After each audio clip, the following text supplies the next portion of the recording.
Hello guys, sebelum menonton video ini, jangan lupa subscribe, like, komen, Santi Karuhan Channel. Selamat menonton!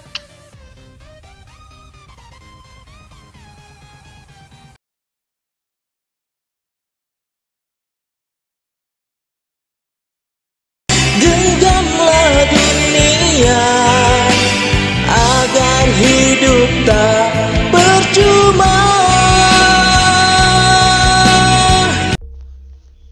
Halo, assalamualaikum warahmatullahi taala wabarakatuh. Alhamdulillah kali ini bisa upload video kembali. Dan di video kali ini kita akan mempelajari mengenai perumusan dan penetapan Pancasila sebagai dasar negara.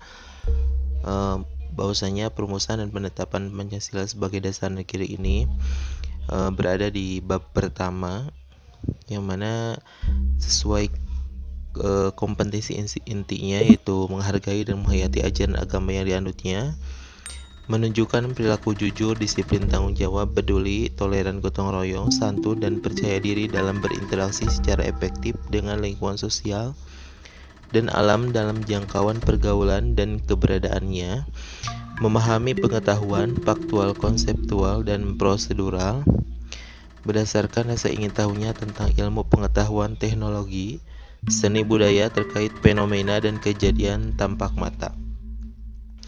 Kemudian mencoba mengolah dan menyaji dalam ranah konkret menggunakan mengurai, merangkai, memodifikasi, dan membuat dan ranah abstrak, menulis, membaca, menghitung, menggambar, dan mengarang sesuai dengan yang dipelajari di sekolah dan sumber lain yang sama dalam sudut pandang atau teori.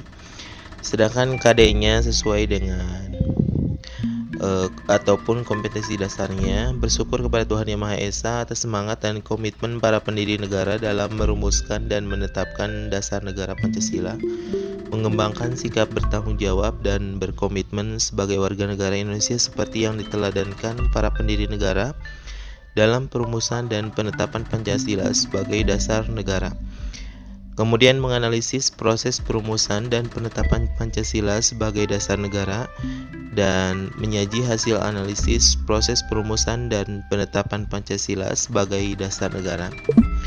Nah, sebelum lanjut, jangan lupa untuk subscribe, kemudian like dan share video saya ini. Semoga bermanfaat. Sedangkan persepsi di sini, proses perumusan Pancasila melibatkan dua badan, yaitu BPUPKI dan PPKI.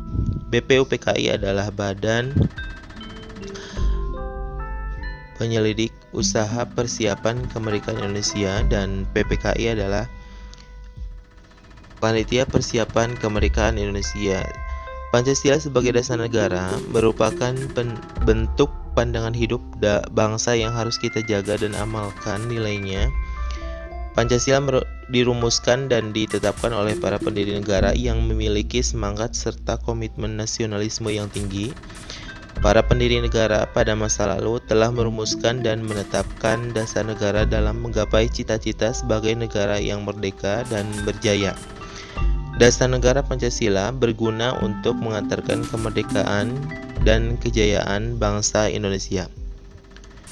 Sedangkan perumusan Pancasila sebagai negara merupakan hasil perjuangan para pendiri negara, dan Pancasila sebagai dasar negara merupakan bentuk pandangan hidup bangsa yang harus kita jaga dan amalkan nilainya. Pancasila dirumuskan dan ditetapkan oleh para pendiri negara yang memiliki semangat serta komitmen nasionalisme yang tinggi. Jadi Pancasila itu adalah sebagai dasar negara, sedangkan yang namanya Pancasila sebagai dasar negara, kalau ditanya nanti Pancasila sebagai dasar negara adalah apa, yaitu bentuk pandangan hidup bangsa. Kemudian kita lanjut ke dalam pembentukan BPUPKI. Jepang mulai menguasai Indonesia setelah Belanda menyerah terhadap Jepang di daerah Kalijati, Subang, Jawa Barat, tepat pada tanggal 8 Maret 1942. Semboyan yang dimiliki Jepang yaitu Jepang Pelindung Asia, Jepang Pemimpin Asia, dan Jepang Cahaya Asia diteriakan oleh Jepang kepada rakyat Indonesia untuk menarik simpati rakyat Indonesia. Jadi pada saat itu yang namanya Jepang mengiming-imingi rakyat Indonesia bahwasanya Jepang bisa melindungi Jepang itu sebagai pelindung Asia dan Jepang itu sebagai pemimpin Asia juga sebagai cahaya Asia. Supaya menarik simpati rakyat Indonesia bahwasanya memang betul adalah Jepang sebagai pelindung daripada Asia, karena kita Indonesia termasuk ke dalam benua Asia. Sejak mereka berkuasa di Indonesia, Jepang menguras kekayaan dan tenaga rakyat Indonesia yang memberikan kesengsaraan bagi rakyat Indonesia. Penjajahan Belanda dan Jepang pada masa itu memberikan penderitaan yang dalam bagi bangsa Indonesia. Namun dengan semua penderitaan yang ada, hal ini tidak menyurutkan semangat bangsa Indonesia untuk meraih kemerdekaannya. Berbagai upaya telah mereka lakukan dengan menyusun barisan dan bersatu padu untuk mewujudkan cita-cita, yaitu menjadi bangsa yang merdeka. Maka pada bulan Desember tahun 1944, Perdana Menteri PM Jepang Koiso di dalam sidang parlemen mengatakan bahwa Jepang akan memberikan kemerdekaan kepada bangsa Indonesia.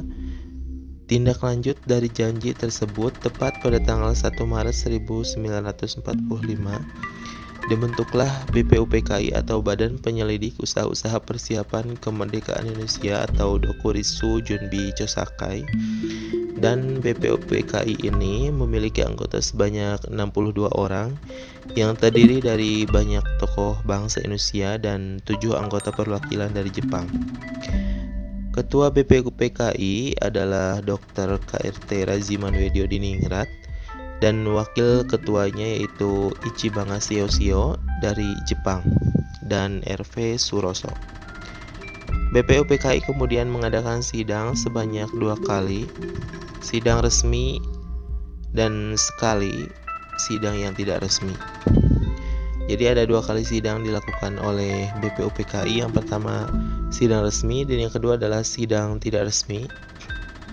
Sidang resmi pertama berlangsung pada tanggal 29 Mei sampai dengan tanggal 1 Juni 1945 yang mana membahas mengenai dasar negara, sedangkan pada saat itu sidang kedua berlangsung pada tanggal 10 sampai dengan tanggal 17 Juli 1945 yang membahas mengenai rancangan Undang-Undang Dasar.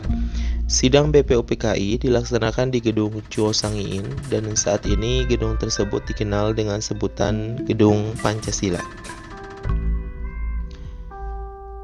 Nah, kalian bisa mengamati beberapa tokoh yang berperan dalam pembentukan BPUPKI.